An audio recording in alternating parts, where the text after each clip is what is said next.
Hello, welcome, Devil Sniper here. Oh yes, episode number 12, season number 2, Saving Sampdoria. And we're going to be entering the transfer window in this episode. One of my most favourite times within a career mode is the transfer window. The beginning of the season, you get that joy of bringing in new players. Halfway through that season, you get the joy of bringing in players to strengthen you for that final push. Hopefully for us, that final push towards glory.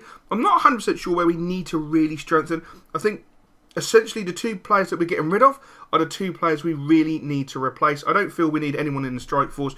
We have fantastic players. We have Castanos, we have Icardi, we have Son, we have Maxi Clayton. We've got plenty of options up front. I feel essentially we definitely need to bring in a centre-back who is powerful, a centre-back who is strong, a centre-back who has a little bit of pace, and it's just essentially just a tank and a brick wall. But we're going to have to do it on a budget. That's the most important factor. We're going to have to be doing it on a budget. As you can see from the actual table, we're not doing too bad. Yes, we've had way too many draws. I will totally agree with that one. We've had far too many bloody draws, and it really has cost us points. We could actually be sitting top of the league if we didn't draw so many games. But it's one of those things. The first game against Betis, I've got to say, it was a little bit scrappy. It was a lot of give and take, but what I love about Victor Wanyama is that clip there. Fantastic. He's showing dedication, determination, aggression, trying to push the team forward, trying to make the team go forward. Polly with a great ball in. Unfortunately, the defender reads it and manages to clear it quite easily. But this game was just so competitive. Great play from Betis. I actually thought we were going to dominate Betis, but they were just so strong. Our standing goalkeeper making a really good save there. As you know, Sergio is out for a long period of time. I think it was 8 weeks, so he's probably down to about 8 weeks now by the time he gets his full fitness. Because the one thing that people forget is if you have a player out for 8 weeks, it's technically 10 to 11 weeks by the time he gets his full match fitness back. A great ball, switching play out to the right-hand side for our boy Son to knock the ball in. And look at that finish from Castanos. That is an absolutely audacious finish. Great ball in here by Son. First time strike on the run. Oh my god, Castanos is just unbelievable. He is so good to play with. If he had high-low work rates, I think he would be my most favourite player in any career mode because he's just phenomenal. His medium work rates do let him down to a degree.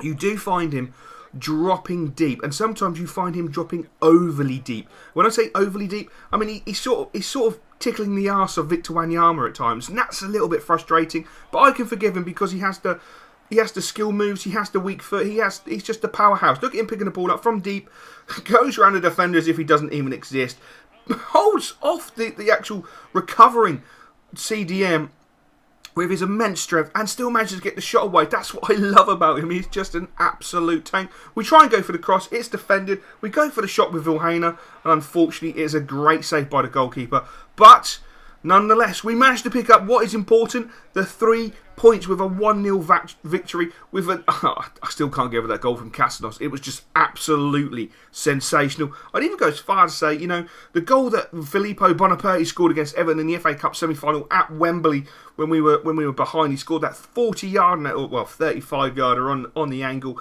into the top corner. I would say that goal is probably as good as it because the technical ability that Castanos has to be able to be so agile and have such balance, to be able to strike that ball on the run and slot it home at the near post is just phenomenal. Absolutely phenomenal. As you can see, we do mix the team up.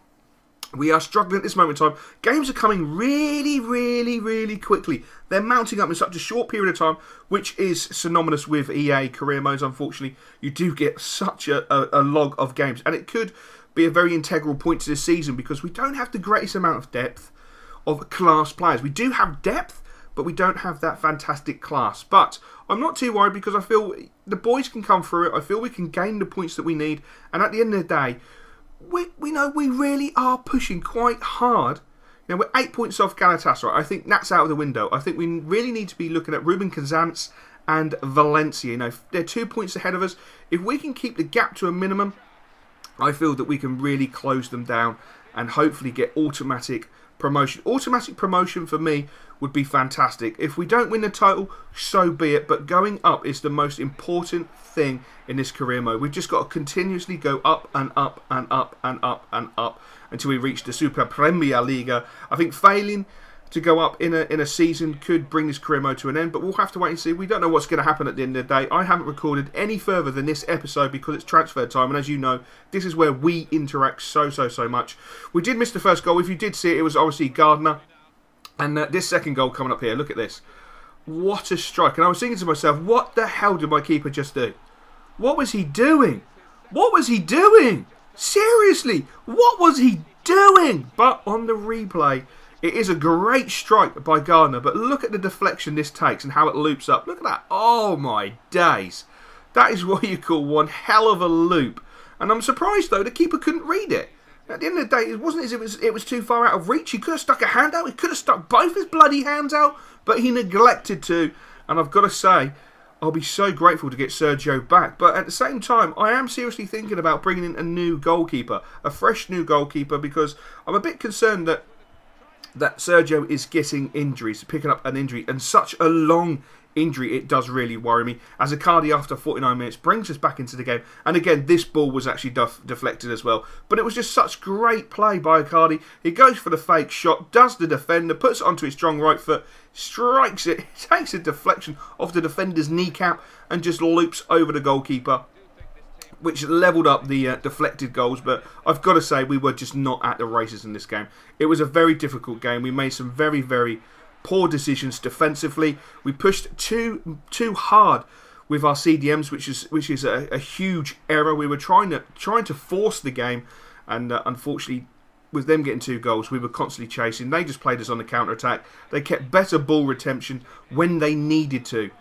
And it was just such a shame. As you can see there, another fantastic... I've got to say, that was a fantastic goal. That was a fantastic goal. You know, I'm not going to take nothing away from him. That was a fantastic goal. On this occasion, we were completely and utterly outclassed, outplayed, outmaneuvered, and it was a great shame. I've got to say, Gardner, though, was absolutely sensational in that game. I could imagine him and Poli mixing together. That would be quite a nice little tag team. I've got to say, if you played a 4-2-2-2, that would be fantastic.